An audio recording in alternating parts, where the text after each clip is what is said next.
कि सड़कें कच्ची होंगी, ये होगा वो होगा, वैसे ही था। मैं रोती बहुत हूँ, ये मुझे पता था, अब सबको पता चल गया है कि मैं बिल्कुल भी कम्पेटिटिव नहीं हूँ, वो बहुत कम्पेटिटिव है। आगे ऐसा कुछ शो पिकअप करने में मुझे कम से कम 50,000 बार सोचना पड़ेगा। रियलिटी शोज़ में कि लोग कभी कभी अपनी ह्यूमैनिटी भूल जाते हैं। छोरिया चली गांव से निकलकर बाहर आ चुकी है ऐश्वर्या। और ऐश्वर्या, कैसा क्या रहा कुछ एक्सपीरियंस? गांव रास आया? मुझे गांव तो रास आया, मुझे बहुत अच्छा लगा गांव में।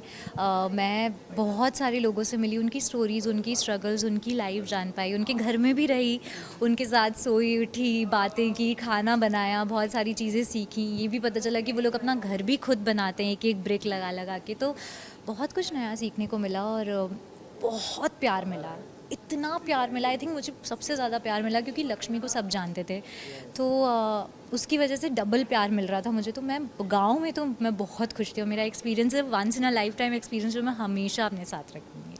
तो सबसे पहला अगर कहे रिएक्शन गांव में जाने के बाद, देखने के बाद, क्या मन में थॉट्स थे?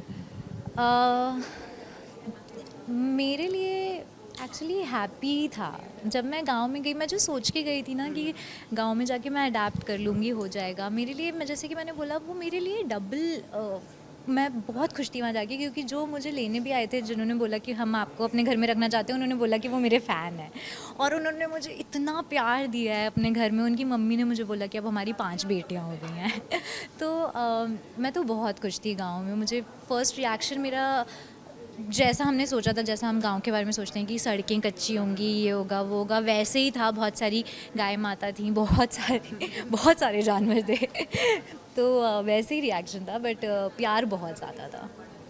तो कितना टास्क वगैरह करने में और पूरा ओवरऑल जर्नी की अगर बात करें तो कैसे देखती है अपनी जर्नी को? आई थिंक मेरे लिए ये बहुत एक लर्निंग इवेंट रहा है ये छोरियाँ चली गाँव, क्योंकि ऐसी बहुत सारी, जैसे कि मैंने जब जाने से पहले भी मैंने कहा था कि मैं चाहती हूँ कि लोग ऐश्वर्या को जाने, और कहीं ना कहीं एक सेल्फ डिस्कवरी भी थी कि मुझ में क्या क्या कमियाँ हैं या क्या क्या खूबियाँ हैं जो मैं अपने बारे में जानना चाहती हूँ एज ऐश्वर्या, मैं कैसी हूँ। एंड आई थिंक वो मुझे काफ़ी कुछ जानने को मिला यहाँ पे। मुझे पता चला है कि मैं बिल्कुल भी कम्पेटिटिव नहीं हूँ मुझे ये भी पता चला है कि मैं शायद रियलिटी शो में जैसे एकदम आपको बोलना होता है, एक्सप्रेसिव होना पड़ता है। आई थिंक मैं अपने काम में बहुत एक्सप्रेसिव हूँ, जो मैं एक्टिंग करती हूँ और जो मैं रोल्स निभाती हूँ। But as Aishwarya I would like, मैं अपने थॉट्स को अपने अंदर रखती हूँ। मैं किसी पे अपने थॉट्स थोपना नहीं चाहती, किसी के ओपिनियंस नहीं चेंज करना चाहती। मैं ये सोचती हूँ उनका थॉट प्रोसेस अलग है, मेरा अलग है, तो उनको बोलने दो वो जो बोल रहे हैं, मैं चली जाऊँगी बेसिकली अगर मुझे बात नहीं अच्छी लगेगी तो वो एक चीज़ है जो मेरे लिए रियलिटी शो और मैं जिसमें नहीं जाते हैं, वो मुझे समझ में आया। एंड मैं रोती बहुत हूँ, ये मुझे पता था, अब सबको पता चल गया है बट मैं बहुत ये भी ये यहाँ तो ये हो गया कि लक्ष्मी से ज़्यादा रोती है ऐश्वर्या। सही में आई थिंक इक्वली रोते हैं हाँ, इक्वली रोते हैं। और मुझे ये पता चला है अपने बारे में कि मैं बहुत करेजियस हूँ। ये मैं ना कभी एक्सेप्ट नहीं करती थी, क्योंकि हम अपनी स्ट्रगल्स में, अपनी हार्डशिप्स में ना भूल जाते हैं अपने आप को क्रेडिट देना। बट इस जर्नी में जब सेकेंड वीक में, मैं पूरा सेकेंड वीक बीमार थी और तब भी मैंने अपने आप को पुश किया है, because I wanted to do all the tasks. मैं किसी से भी बैकआउट नहीं करना चाहती थी, तो मैंने जो पुश किया है। मेरी तबीयत ख़राब है, मैं रो रही हूँ, लेकिन फिर भी मैं स्माइल के साथ खड़ी हुई हूँ वहाँ कैमरे पे। तो आई थिंक वो एक चीज़ है जो अब मैं देख रही हूँ, तो मुझे रियलाइज़ हो रहा है कि मुझ में बहुत ज़्यादा करेज है। भले ही मुझ में कंपेटिटिवनेस नहीं है, बट करेज बहुत है और क्या एक ऐसी चीज़ जो ऐश्वर्या जब गांव से वापस आई है तो वो चीज़ बदल गई है इन एनी वे, मतलब अच्छी बुरी जो भी किया, कुछ ओवरकम हुआ हो कि इस चीज़ से मैं अब बाहर आ गई हूँ या अब मैं ये नहीं करूँगी, मतलब क्या चीज़, एक change, a good change and a bad change? So I think good change ये है कि मैं क्योंकि हमारी लाइफस्टाइल में इतना बड़ा मेजर चेंज आया, मुझे नहीं पता वो कितने टाइम तक रहेगा मेरे साथ, बट जो मेरी लाइफस्टाइल में चेंज आया है, अब मैं ना बहुत रूटीन एसोसिएटेड हो गई हूँ आके वापस क्योंकि यूजुअली जब मेरे पास काम नहीं होता था या मैं काम नहीं करती, अब भाग्य लक्ष्मी को बंद हुए टाइम हो गया, तो ये जो गैप पीरियड है इसमें मैं मोस्टली सो रही होती। But now I set a routine for my self, क्योंकि मैं गाँव में वैसे ही रूटीन में उठ रहे थे, हम उठते थे, हम रेडी होते थे, हम बाहर जाते थे। तो I think I set a routine for my self. वो मेरे अंदर एक चीज़ आ गई है कि मुझे ये बहुत बहुत बड़ा चेंज है। और आई थिंक एक बैड चीज़ ये है कि मैं क्योंकि ये एक्सपीरियंस मेरे लिए मेंटली और फिज़िकली इतना ड्रेनिंग रहा है, तो आगे ऐसा कुछ शो पिकअप करने में मुझे कम से कम 50,000 बार सोचना पड़ेगा। बट अगर मैं कभी लाइफ में ऐसा कुछ करती भी, तो I want to be literally mentally and physically ready for it, to fight it out. और मुझे शायद अपनी पर्सनैलिटी में वो लाना पड़ेगा अगर मुझे ऐसा कुछ करना है।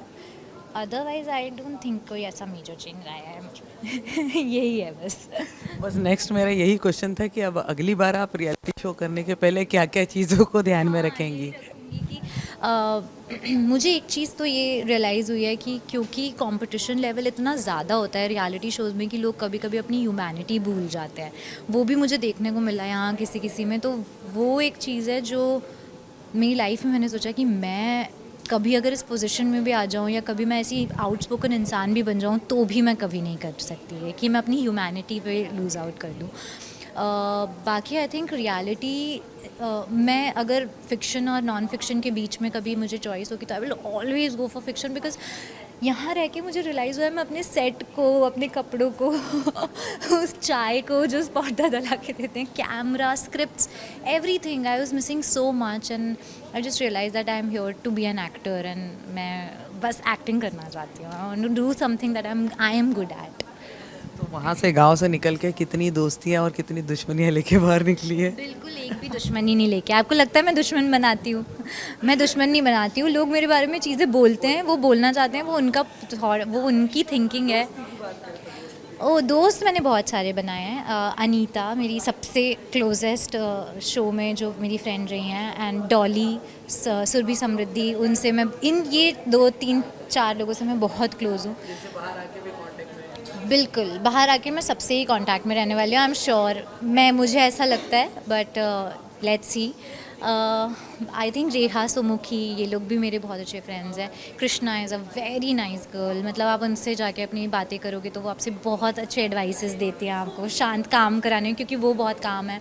एरिका, आई थिंक बहुत सारी चीज़ें मेरे और एरिका के बीच में हुई हैं, बट उनका उनकी पर्सनालिटी वैसी है कि वो गेम को एकदम बहुत स्ट्रेटेजिकली खेलती है। तो मेरे और उनके बीच में डिफरेंस ही यही था कि मैं बिल्कुल भी कंपेटिटिव नहीं हूँ, वो बहुत कंपेटिटिव है।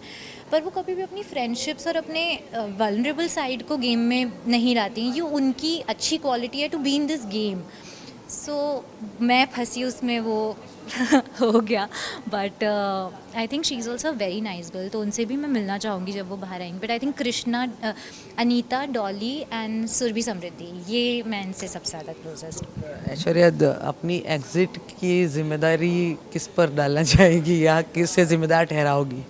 नहीं नहीं, मैं किसी को भी जिम्मेदार नहीं ठहराऊँगी। इस एग्ज़िट की पूरी रिस्पॉन्सिबिलिटी मैं खुद लेती हूँ, क्योंकि एक तो मेरी तबीयत ख़राब हो गई थी, तो the physical exhaustion and the mental pressure of the competition is what made me come out of the show. मतलब मेरे एग्ज़िट का बस यही 2 रीज़न्स थे कि वो जो फिज़िकल एग्जॉशन था, जो मेरी तबीयत, health, basically it's the health. So अगर मैं थोड़ी और स्ट्रॉन्ग होती मेंटली और फिज़िकली, तो आई थिंक मैं टिक जाती।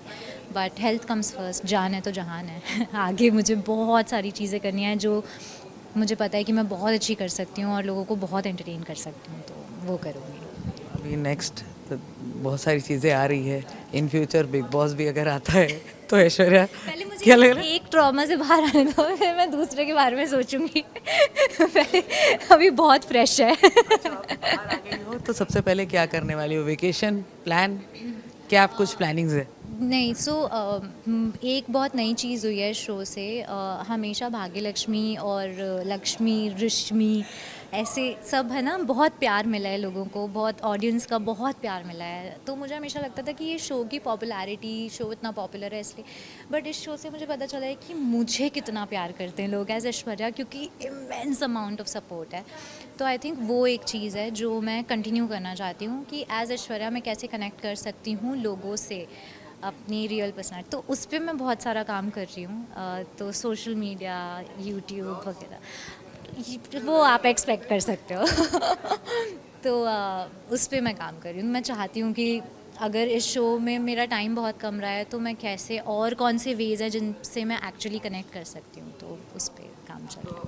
वैसे ये क्वेश्चन तो थोड़ा जल्दी है, लेकिन क्या कुछ चीज़ें पाइपलाइन में हैं? अभी से कुछ ऑफर्स चालू हो गए हैं? आपके भाग्य लक्ष्मी टीम से मिलने का प्लान्स है? क्या कुछ है, कुछ सरप्राइज देने वाली क्योंकि के सेट पे जाके? एक्चुअली मैंने उन लोगों से बात नहीं किया कि मुझे पता है कि एक तो बहुत हंसेंगे। रोहित का क्या कमेंट आएगा सबसे पहले? रोहित, अमन? वो बस यही बोलेंगे कि हमने तो बोला था। कि तू नहीं है यार रियलिटी में, तू नहीं है, यही बोलते रहते हैं वो दोनों। बट मैंने अभी किसी से भी बात नहीं किया है, तो मेरी बात होगी तो पहले तो बहुत देर तक हंसेंगे, उसके बाद आई विल टेल देम कि क्या क्या हुआ है। बट मेरी स्मिता मैम से बात हुई है and she is been very supportive and think हाँ बिल्कुल एक गेट टुगेदर तो आप एक्सपेक्ट कर ही सकते हैं। All the best. नेक्स्ट जल्दी मिलते हैं with new venture. Thank you, thank you.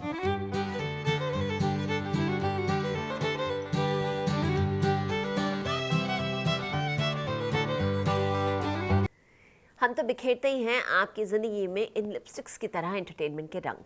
तो अगर आपको ये वीडियो पसंद आया है, आप इसे लाइक करें, कमेंट देके अपनी राय ज़रूर दें। ऐसे ही एक्सक्लूसिव कंटेंट के लिए हमारे चैनल को सब्सक्राइब ज़रूर करें। अगर आप यही वीडियो फेसबुक पर देख रहे हैं तो हमारे फेसबुक पेज को भी फॉलो करें। नाम तो आप सब जानते ही हैं, सास बहू और बेटियाँ।